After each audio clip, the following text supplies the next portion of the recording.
Hello, wie geht's euch? Gut? Ja? Super. Komm, heute erzähle ich euch mal was über ein paar Upgrades für euer Rennmoped.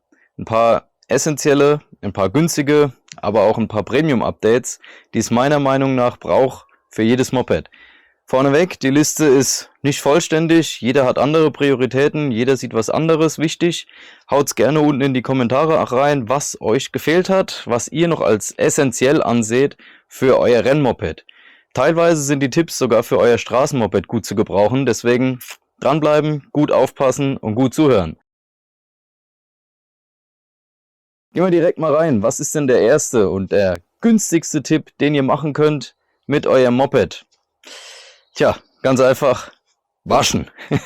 Es hört sich dumm an, aber tatsächlich, ich kann es nicht oft genug sagen, ein sauberes Moped ist ein sicheres Moped. Das heißt, wascht regelmäßig eure Maschine. Es gibt nichts Schlimmeres, als mit so einem verballerten, verdreckten, verranzten Haufen da durch die Gegend zu scheppern. Erstens mal kommt es blöd an bei der technischen Abnahme. Zweitens mal zeigt das direkt, wie viel Wert ihr auf euer Material legt. Und drittens, wie gesagt, ist es ein Sicherheitsaspekt. Wenn ihr nämlich euer Moped wascht, dann kommt ihr automatisch an jede Stelle ran. Das heißt, ihr fahrt mit dem Lappen überall ab, seht dabei, wo Schrauben fehlen, seht dabei die Flüssigkeitsstände, kommt an der Bremse vorbei, dass ihr seht, wie die Bremsbeläge noch sind, kommt am Bremsflüssigkeitsbehälter vorbei, das heißt, ihr seht, ist die Flüssigkeit noch sauber und gut und ist noch genug drin. Ihr kommt an der Kette vorbei, seht, wie da der Verschleiß ist, Kettenblatt und so weiter, seht ihr alles direkt. Ihr kommt am Reifen vorbei, seht ihr auch, ist der gut abgefahren, muss der gewechselt werden, vorne wie hinten. Das heißt, das Komplettpaket wird einmal durchgecheckt und das Ganze für lau. Das heißt, das kann jeder machen, das könnt ihr regelmäßig machen, das könnt ihr vor jedem Event, das könnt ihr nach jedem Event machen. Einfach die Mühle waschen und dann habt ihr schon mal das erste Upgrade, indem ihr nämlich sicher unterwegs seid, ohne dass ihr irgendwelche Investitionen machen müsst. Der nächste Punkt, den ich euch wärmstens ans Herz legen kann und der meiner Meinung nach ein wirklich essentielles Upgrade ist hier. Reifen. Der Reifen ist eure einzige Kontaktfläche zum Asphalt und deswegen muss der immer in einem super Zustand sein. Das heißt, alte, abgefahrene Reifen, schmeißt die lieber runter und schmeißt die weg, macht neue drauf, weil ein neuer Satz Reifen ist immer günstiger, als wenn das komplette Moped im Dreck liegt und da neu aufgebaut werden muss. Oder noch schlimmer, wenn ihr am Ende irgendwelche Schäden davon tragt, Knochenbrüche, Verletzungen, ähnliches. Deswegen, ich weiß, Reifen sind teuer, aber fahrt nicht zu lange mit vor allem alten und vor allem abgefahrenen Reifen rum. Wechselt lieber früher als später. Mit alten Schlappen habt ihr einfach eine erhöhte Sturzgefahr und ihr habt weniger Gefühl, vor allem Vorderrad. Wenn das zu alt ist, dann fühlt ihr nicht mehr, wann das Limit erreicht ist. Hinterrad kann man vielleicht noch ein bisschen kompensieren, wenn man da merkt, es fängt an zu sliden und ähnliches. Aber wenn euch das Vorderrad einfach ohne Ankündigung wegklappt, dann geht's immer scheiße aus. Zum Reifenhersteller kann ich euch eins sagen: Es gibt keine schlechten Reifen mehr. Wenn ihr bei einem Markenhersteller einkauft, das heißt, egal ob das Dunlop, Pirelli, Bridgestone, Metzeler, Michelin, auch King Tire, alle neuen Reifen sind immer besser, als wenn ihr irgendwelche alten Pellen da drauf habt.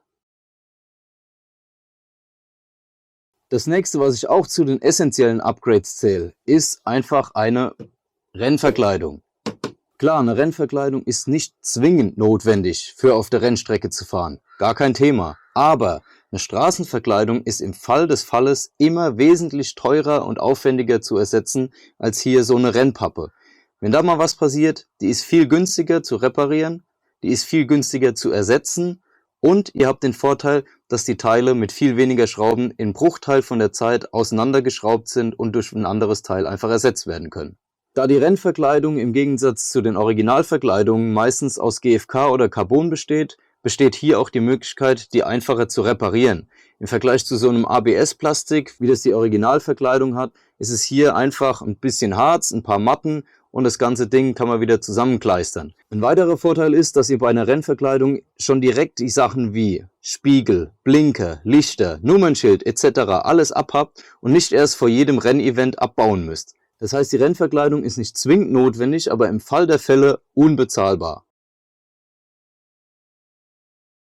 Weitere sinnvolle, aber nicht jetzt unbedingt essentielle Upgrades, neben den wie schon gesagten Reifen, sind so Dinge wie Fahrwerk. Es muss jetzt kein Öl ins Sein. Es reicht auch schon, das Originalfahrwerk einfach mal zu revidieren, also das Öl tauschen zu lassen, Simmerringe etc. tauschen zu lassen, gegebenenfalls auch auf ein neues Cartridge oder eine andere Federrate zu wechseln.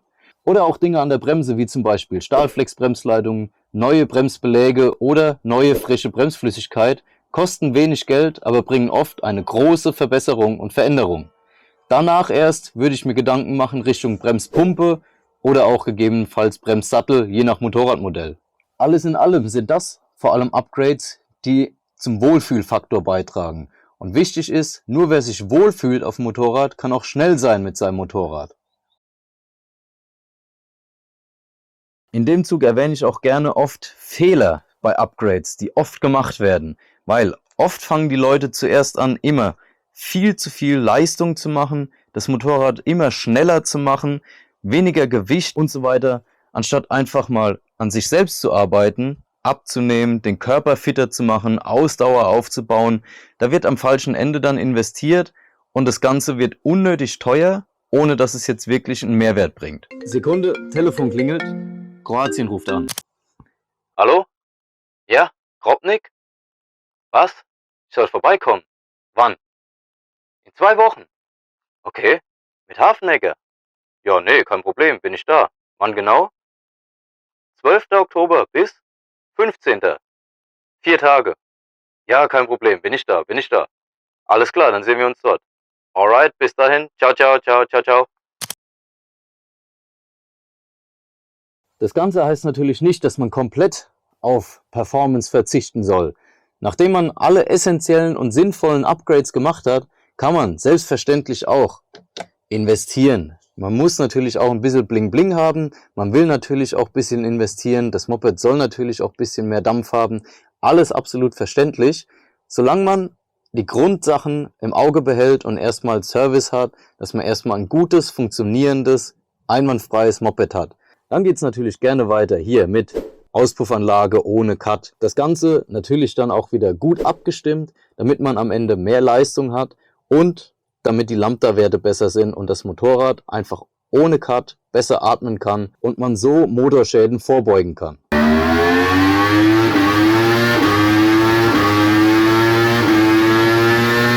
Dabei ganz wichtig, immer auf die Lautstärke achten. Leute, vergesst nicht, auf immer mehr Rennstrecken ist mittlerweile Lautstärke Limit. Das heißt, ihr könnt nicht einfach rumknallen, so laut wie ihr wollt, ohne Killer, ohne ähnliches, sondern guckt und achtet darauf, dass die Lautstärkebegrenzungen von den jeweiligen Rennstrecken trotzdem immer noch eingehalten werden können. Außerdem gibt es natürlich auch immer noch so spannende Sachen wie Quickshifter und Blipper.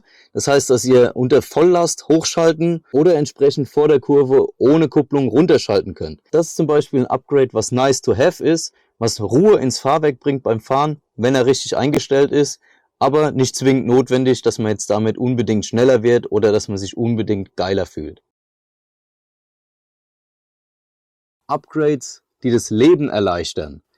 Das heißt, welche die jetzt nicht in erster Linie für mehr Leistung oder Wohlfühlverhalten beim Fahren da sind oder euch irgendwie in erster Linie schneller machen. Was zähle ich genau dazu?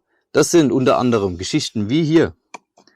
Motorschützer, ganz einfach. Crashpads, Engine Cover, nennt's wie ihr wollt, die bewahren euch vor größere Schäden, wenn mal irgendwas passiert. Weil es gibt nichts Ärgerlicheres, wenn das Moped schlittert und direkt Motordeckel, Limadeckel, Kupplungsdeckel, irgendwas durchgeschliffen ist und ihr deswegen nicht mehr weiterfahren könnt.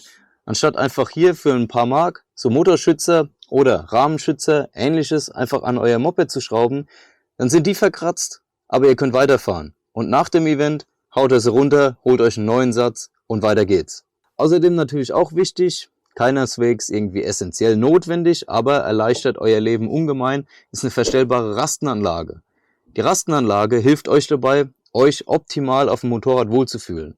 Das heißt, ihr habt zum einen mehr Schräglagenfreiheit und schleift nicht so schnell und zum anderen eine bessere Ergonomie. Das heißt, dass ihr dadurch besser und bequemer fahren könnt. Dann gibt es noch so Kleinigkeiten wie hier, Bobbins zum Beispiel oder eine Zentralständeraufnahme. Das erleichtert euch das Leben auch ungemein, wenn ihr beim Reinkommen in die Box einfach euer Moped auf einen Montageständer oder auf einen Zentralständer bocken könnt, ohne dass ihr da jetzt irgendwie groß Action habt oder euch jemand anderes helfen muss. Auch im Sturzfall mega hilfreich sind hier klappbare Hebel. Das heißt, welche, die nicht sofort im ersten Moment abbrechen, wenn es euch mal wirklich hinlegen sollte, sondern die einfach hoch und runter klappen. Dadurch ist gewährleistet, dass wenn sie im Fall der Fälle einem Sturz ausgesetzt sind, sich einfach zack nach oben klappen können und dadurch nicht abbrechen. Dann könnt ihr sie einfach wieder richtig machen, richten, zack, und dann geht's weiter, ohne dass ihr irgendwelche Reparaturkosten habt. Ja, so viel war es dann auch von meinen essentiellen, günstigen und Premium-Upgrades für euer Rennmoped für die Rennstrecke. Wenn euch was gefehlt hat, lasst es mich gerne wissen, haut's unten in die Kommentare rein. Ansonsten hoffe ich, dass das Video euch wieder gefallen hat, euch weitergeholfen hat. Wenn ja, lasst mir gerne einen Daumen da und vergesst nicht, den Kanal zu abonnieren. Wenn ihr noch ein weiteres Video von mir sehen wollt, dann schaut jetzt hier oben, da habe ich ein Tutorial gemacht zum Kettenwechsel, oder schaut hier unten nochmal genauer rein. Da gibt es das Video vom 300-Meilen-Rennen, bei dem mir die Kette gerissen ist. Vielen Dank fürs Zuschauen und wir sehen uns beim nächsten Video wieder. Haut rein, macht's gut. Ciao, ciao.